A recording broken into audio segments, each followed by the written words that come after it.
controlando o horário, tá? Ok.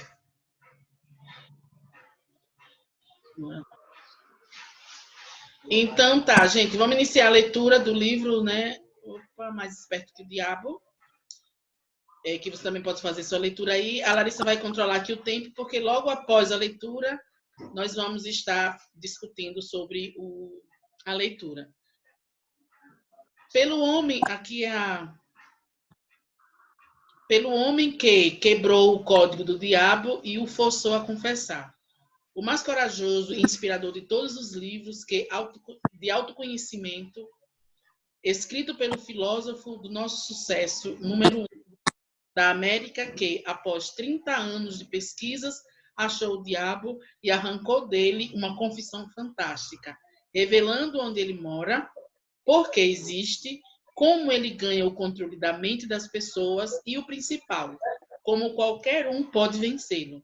Este livro é um curso generoso em psicologia, deixando claros os princípios de como funciona a mente humana. Quando você terminar esta história do diabo, você saberá muito mais sobre Deus. Por Napoleão Hill, né? Autor de Quem Pensa Enriquece. Capítulo 1. Meu primeiro encontro com Andrew Carnegie. Por mais de um quarto de século, meu principal objetivo foi o de separar e organizar em uma filosofia de realizações as principais causas tanto do fracasso como do sucesso, com o objetivo de ser útil a todos os outros que não têm nem a inclinação nem a oportunidade de se engajar nesse tipo de pesquisa. Meu trabalho começou em 1908, como resultado de uma entrevista que fiz com Andrew Carnegie. Eu, francamente, contei ao senhor Carnegie que eu tinha concebido a ideia de entrar para a faculdade de Direito e que eu havia pensado em pagá-la entrevistando homens e mulheres bem-sucedidos, descobrindo como eles conseguiam sucesso e descrevendo as minhas descobertas para revistas. No final da minha visita, o senhor Carnegie me perguntou se eu tinha ou não coragem para realizar algo que ele estava para me oferecer. Respondi que coragem era tudo que eu tinha e que estava preparado para dar o meu melhor, independentemente da proposta que ele tinha a me oferecer. Ele então disse: a sua ideia de escrever histórias sobre homens e mulheres bem-sucedidos é memorável enquanto ideia, e eu não tenho nenhuma intenção de tentar desencorajá-lo de cumprir o seu objetivo. Mas eu preciso lhe dizer que, se você realmente quer fazer um serviço que seja útil, não somente para as pessoas de hoje, mas também que dure para toda a posteridade, ocupe o seu tempo organizando, baseado nessas histórias, nas causas do fracasso e do sucesso dessas pessoas. Há milhões de pessoas no mundo que não têm a menor concepção das causas do sucesso e do fracasso. As escolas e faculdades ensinam praticamente tudo, exceto os princípios de realização pessoal. Eles exigem que jovens, homens e mulheres, passem de 4 a 8 anos adquirindo conhecimentos abstratos, mas não os ensinam o que fazer com esse conhecimento depois de tê-lo. O mundo está precisando de uma filosofia de realização prática e inteligível, organizada a partir de conhecimento resultante da experiência de homens e mulheres da grande universidade da vida. Em todo o campo da filosofia, eu não encontro nada que se assemelhe ao tipo de filosofia que tenho em mente. Nós temos muito poucos filósofos que são capazes de ensinar homens e mulheres a arte de viver. Parece, para mim, que há uma oportunidade que deveria desafiar um jovem ambicioso do tipo, mas ambição pura não basta para essa tarefa que eu sugeri. Aquele que ousar seguir minha sugestão deverá ter coragem e tenacidade. O trabalho demanda pelo menos 20 anos de esforço contínuo, durante o qual aquele que topar terá que ganhar a vida com outra fonte de renda. Porque esse tipo de pesquisa nunca é lucrativo no seu início, e geralmente os poucos que se aventuraram a contribuir para a civilização através de trabalhos dessa natureza tiveram que esperar 100 anos ou mais após seus próprios funerais para receber reconhecimento pelo seu feito. Se você prosseguir com esse trabalho, deve entrevistar não somente os poucos que foram extraordinariamente bem-sucedidos, mas também os muitos que fracassaram. Você deve cuidadosamente analisar milhares de pessoas que foram classificadas de fracassadas. E eu quero dizer com o tempo fracassado, homens e mulheres que chegam aos estágios finais de suas vidas desapontados, porque não conseguiram alcançar as metas que haviam se proposto de coração. Tão inconsistente como parece ser, você aprenderá muito mais como ser bem-sucedido a partir dos fracassos do que com o tão chamado sucesso. Eles lhes ensinarão o que não fazer. Na parte final da sua pesquisa, se você conseguir com sucesso manter o foco, fará uma descoberta que poderá ser uma grande surpresa.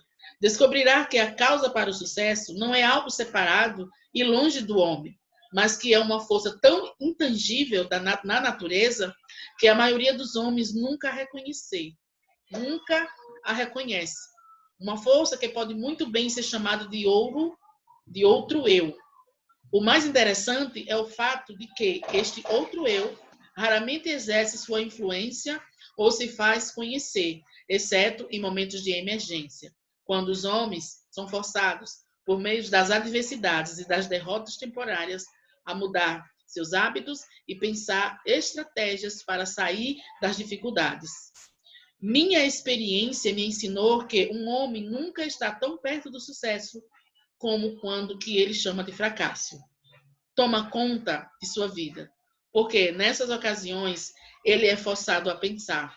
Se ele pensar com exatidão e com persistência, vai descobrir que aquilo que ele chama de fracasso, na verdade, nada mais é que um sinal para elaborar um novo plano ou objetivo.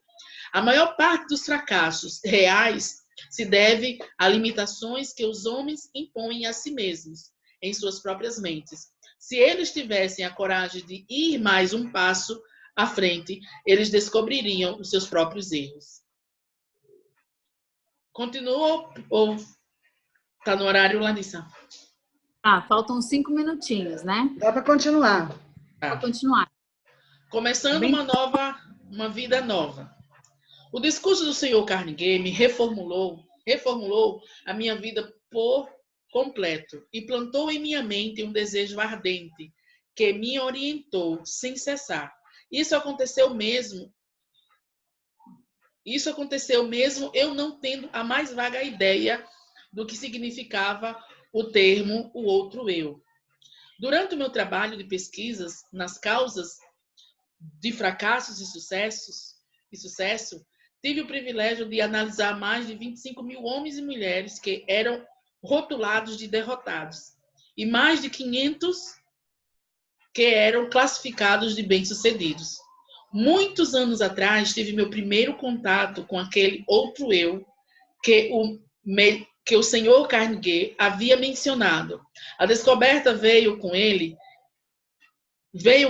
disse que viria, como resultado de 2 pontos cruciais na minha vida, mas que foram, na verdade, emergências e que me forçaram a pensar um jeito de vencer as minhas dificuldades de tal maneira que eu nunca havia experimentado. Gostaria que fosse possível descrever essa descoberta sem o uso do pronome pessoal, eu, mas isso é impossível, visto que ela ocorreu através de experiências pessoais que não podem ser separadas.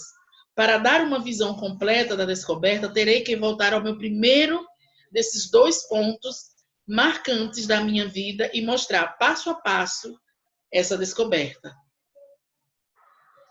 Para realizar a pesquisa, com a compilação de todos, foram necessários anos de trabalho. Eu tinha chegado à falsa conclusão de que minha tarefa de organizar uma filosofia completa de sucesso pessoal havia terminado. Longe de estar completo, meu trabalho havia apenas começado. Eu havia erigido o esqueleto de uma filosofia organizando os 17 princípios do sucesso e as 30 maiores causas do fracasso. Mas aquele esqueleto tinha que ser coberto com a carne da realização e da experiência. Além disso, tinha que ser dada ao trabalho uma alma que inspirasse homens e mulheres a não somente transporem obstáculos, mas também a não se deixarem abater por eles. A alma, que ainda teria que ser adicionada, como eu descobri depois, somente se tornaria disponível após aparecer o meu outro eu, através dos 2 pontos cruciais da minha vida. Resolvendo focar a minha atenção e qualquer talentos que eu, porventura, tivesse em retornos monetários através de canais de negócios, decidi dedicar-me à profissão de publicitário. Tornei-me, então, o gerente de publicidade do curso de extensão da La Salle, da Universidade de Chicago. Tudo correu maravilhosamente bem durante um ano. Entretanto, no final desse ano, fui tomado por um violento desgosto pelo meu trabalho e então me demiti. Posteriormente, ingressei no ramo de cadeias de lojas, juntamente com o ex-presidente da Universidade de Extensão, La Salle. Logo me tornei presidente da companhia de Dodge e Betsy Rose. Porém, desacordos com os sócios desse negócio fizeram com que eu saísse do empreendimento. A atração pela propaganda ainda estava em meu sangue e tentei novamente dar expressão a ela. Organizei uma escola de propaganda e vendas, como uma parte da escola de negócios Bryan Stratton. O empreendimento navegava em águas tranquilas e muito dinheiro entrava rapidamente. Foi então que os Estados Unidos tomaram parte da Primeira Guerra Mundial. Em resposta, um chamado interior que palavras não conseguem descrever. Saí da escola e entrei para o serviço do governo dos Estados Unidos sob a direção pessoal do presidente Woodrow Wilson, deixando um negócio fantástico desintegrar-se. No dia do armistício, em 1918, comecei a atuar na publicação da revista Golden Rule, Regra de Ouro, a tradução livre. Apesar do fato de eu não ter nenhum centavo de capital, a revista cresceu rapidamente e em pouco tempo ganhou circulação nacional, chegando a quase 500 mil de exemplares, finalizando seu primeiro ano de negócios com um lucro de $3,156 mil. Alguns anos depois, aprendi com um experiente executivo de uma empresa de publicações que nenhum homem capaz naquele ramo pensaria em começar uma revista tal como esta com menos de $500 mil de capital. A revista continua, Larissa? Continua. Continua até terminar esse capítulo. É muita coisa, Regina. Então vamos... Vai até o final da página. Tá. Tem bastante coisa ainda, né? Tem, Porque assim, são 9h15. Ó, vai até aqui, ó, até a derrota. Tá vendo? Até o outro tópico. Até esse tópico. Isso. Bora lá, Larissa, então. Bora lá. A revista Golden Rule e eu estávamos destinados a nos separar. Quanto mais sucesso alcançávamos, mais descontente eu me tornava. Até que, finalmente, devido a um acúmulo de perturbações causadas por sócios no negócio, dei a revista como um presente a eles e deixei o negócio. Eita, homem. Com essa atitude, provavelmente, joguei fora uma pequena fortuna. Logo após, organizei uma escola de treinamento para vendedores. Minha primeira missão era treinar um exército de vendas de 3 mil pessoas para uma rede de lojas. Receberia $10 para cada vendedor que frequentasse a minha aula. Dentro de 6 meses, esse trabalho havia me rendido um pouco mais de $30.000. O sucesso, em termos financeiros, estava coroando meus esforços com abundância. Novamente, meu espírito estava descontente. Eu não estava feliz. Tornava-se a cada dia mais óbvio que nenhuma quantidade de dinheiro em algum momento me faria feliz. Sem a menor desculpa razoável por minhas ações, saí do negócio e desisti de um empreendimento no qual teria facilmente recebido um salário satisfatório. Meus amigos e sócios no negócio pensaram que eu estava louco, e eles não estavam tão errados nos seus pensamentos.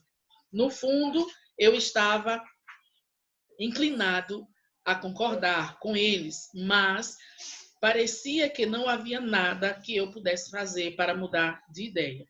Procurava pela felicidade e ainda não tinha encontrado. Pelo menos essa é a única explicação que eu poderia oferecer para justificar as minhas atitudes, um tanto quanto inusitadas, quando o homem que realmente conhece a si mesmo. Tá ótimo. Perfeito. Vai até Bota outro aqui, tópico ali. até a palavra cura, que já está no finalzinho, Lari. A gente Tá bom. começa na próxima semana do outro tópico. Isso. Isso aconteceu no final do outono de 1923. Eu me sentia solitário em Columbus, Ohio, sem recursos e, pior ainda, sem nenhum plano para me tirar daquela situação difícil. Na verdade, era a primeira vez na vida que eu estava acuado devido à falta de recursos. Em muitas ocasiões já havia passado por momentos de aperto, mas nunca antes havia faltado dinheiro a tal ponto de eu não conseguir suprir as minhas necessidades pessoais. A experiência me assombrou. Eu parecia estar totalmente à amargura do que poderia ou deveria fazer. Pensei em uma dúzia de jeitos de conseguir resolver os meus problemas, mas descartei-os todos. Eram impraticáveis e impossíveis de realizar. Me senti como alguém que estava perdido em uma selva, sem uma bússola sequer. Toda tentativa que eu fazia para me tirar da dificuldade acabava me trazendo de volta para o ponto de partida. Por quase 2 meses sofri com a pior das doenças humanas, a inclusão. Eu conhecia os 17 princípios da realização pessoal, mas não sabia como aplicá-los. Sem saber, estava encarando uma daquelas emergências da vida de que o Sr. Carnegie havia me falado. Situações essas em que os homens muitas vezes descobrem os seus outros eu. Meu estresse era tão grande que em nenhum momento me ocorreu sentar, analisar a sua causa e procurar a sua cura. Então, nós paramos, então, essa é a página 11. Aí nós vamos marcar aqui que a gente começa a partir da derrota, é convertida em vitória. Isso. Até vai ficar em 10 minutos mesmo, é o tempo certinho para a gente finalizar mesmo. E aí? Quem já conhece o livro? Eu não, mas eu estou vendo que a história dele é o que começa, né, mostrando que ele teve que ficar realmente na pior para, de repente, vir a dar a volta por cima, né? Valorizar, né? E testificar a experiência, testificar o que o Carnegie havia dito para ele. A experiência é tudo, né? O que tem, assim, fala do livro, a resenha mais ou menos dele, que o diabo, na verdade, nada mais é do que os nossos pensamentos negativos, né? Então, assim, como que você lida com as suas limitações? O que você pode tirar de bom proveito disso, né? Como que você lida com as quedas, né? Os fracassos que você tem e depois você vai desistir, vai parar com tudo só porque você houve um fracasso, imagina? Então, tem pessoas que às vezes não sabem lidar com isso e colocam tudo a perder por uma coisa ruim que aconteceu. Então, é mais ou menos nesse sentido, é como se o diabo fosse aquelas vozinhas que a gente escuta e faz com que a gente se mantenha na nossa zona de conforto, esse tipo de coisa. Eu acredito que ele vai esmiuçar mais ao longo dos capítulos, né? Você já leu? Eu não cheguei a ler todo, né? Eu tinha, assim, ouvido já algumas coisas do livro, assim. Eu li algumas partes, assim, né? Do começo, eu já li ele, Larissa e Regina, 2 vezes. Né? Já leu, já? Já li 2 vezes. É um livro fantástico.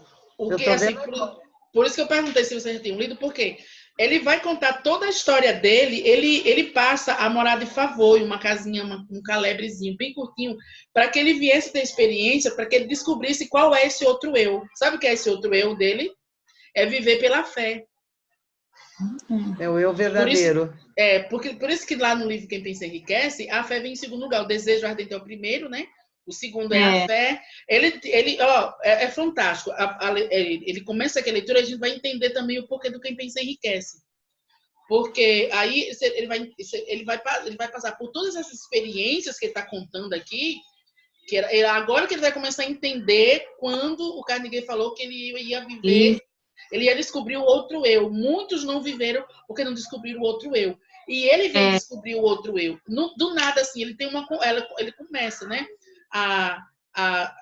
Do nada, diante das necessidades, ele começa a viver pela fé, ele começa a decretar, aquela coisa que a Elaine ensina, a decretar. Isso acontece, isso acontece, os pensamentos dele vai tudo acontecendo. É rico demais. Mas por quê? Porque ele para analisar, né? Aqui ele fala, em nenhum momento eu vou tentar analisar, estudar a causa, como que eu faço para poder curar isso que eu tenho dentro de mim.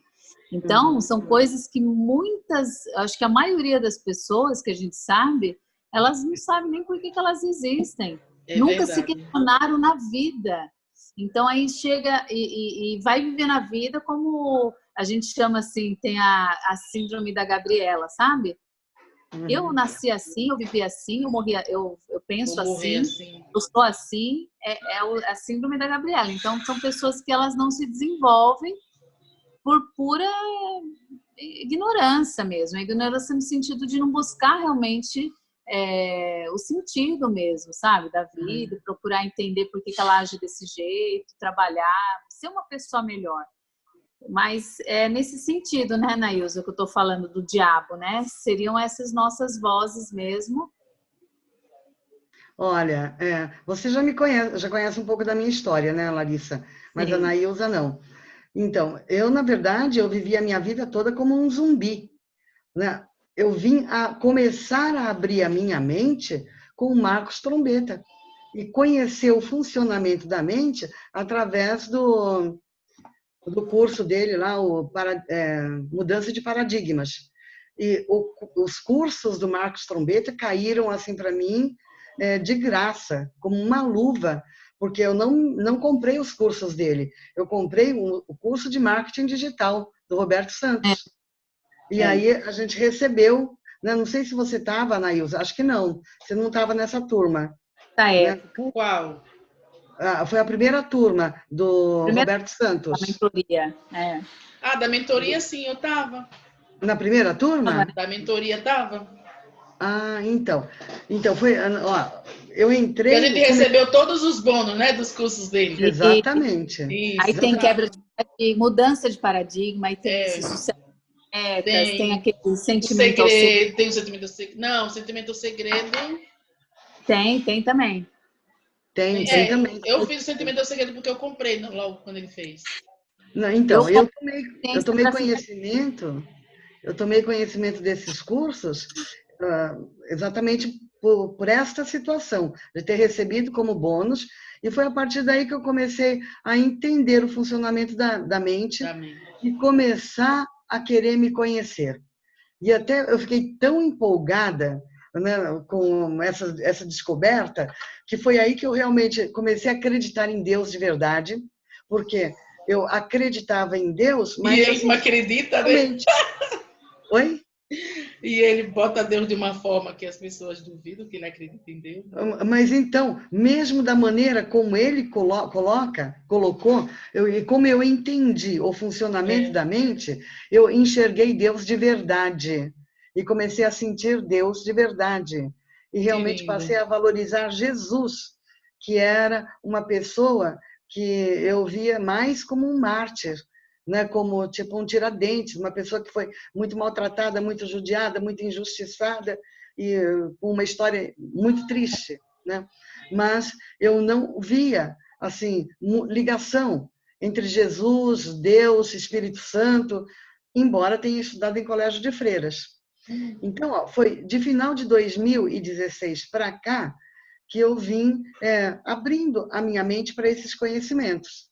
E como eu estava falando, né, eu fiquei tão empolgada que eu até criei um domínio, né, Acordando para a Vida, porque foi como eu me senti, acordando para a vida. Né? E eu criei o Despertar Sua Mente. Olha que interessante.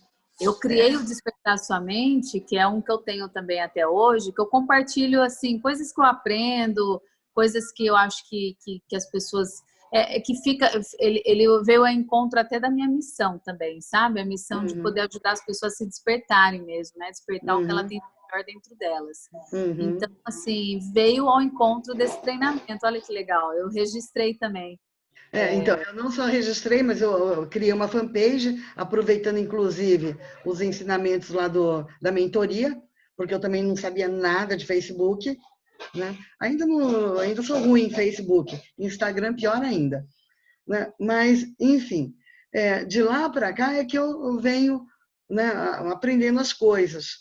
Né? E eu estou exatamente num momento que a semana passada, semana retrasada, aliás, eu cheguei à conclusão assim, meu Deus, eu estou doente, eu preciso me curar mentalmente, espiritualmente. E foi aí que eu conheci essa ferramenta, né, barra de Axis, que eu achei assim bem legal e passei realmente agora a querer estudar coaching, que é coisa que eu nunca quis fazer, nunca pensei. Eu pensava assim, Vai ajudar bastante. É muito a bom. gente faz... Oi? Ajuda muito a Ajuda muito, né? Mas eu entendia que a pessoa fazia coach para ensinar os outros, para fazer terapia com os outros. As Eu duas nunca tive formas, essa né? Você pode pretensão. aprender para aplicar e você pode aprender para você também se formar e tal, para poder realmente levar isso adiante, né? Então, eu nunca tive essa pretensão, né, de Ou você ser pode ser atendida terapeuta. por um coach, né? Pois é. Então, que é mais onde está a minha necessidade. Então, eu penso assim, pô... Um minutinho, tá? Oi? Um Vai minutinho, vai cair? cair. Só para eu Então falar tá. rapidinho, que está gravando, então na próxima aula, no nosso próximo encontro, aí a gente pode ler a ação lá do Napoleão Hill, do Quem Pensa Enriquece, porque agora não dá mais tempo, né? Tá bom? Certo. Então tá. Mas ó, só para concluir, eu escrevi aqui, ó, embaixo. Ó. É um decreto. Em nome de Isso Jesus, isso é um decreto. ai, que lindo.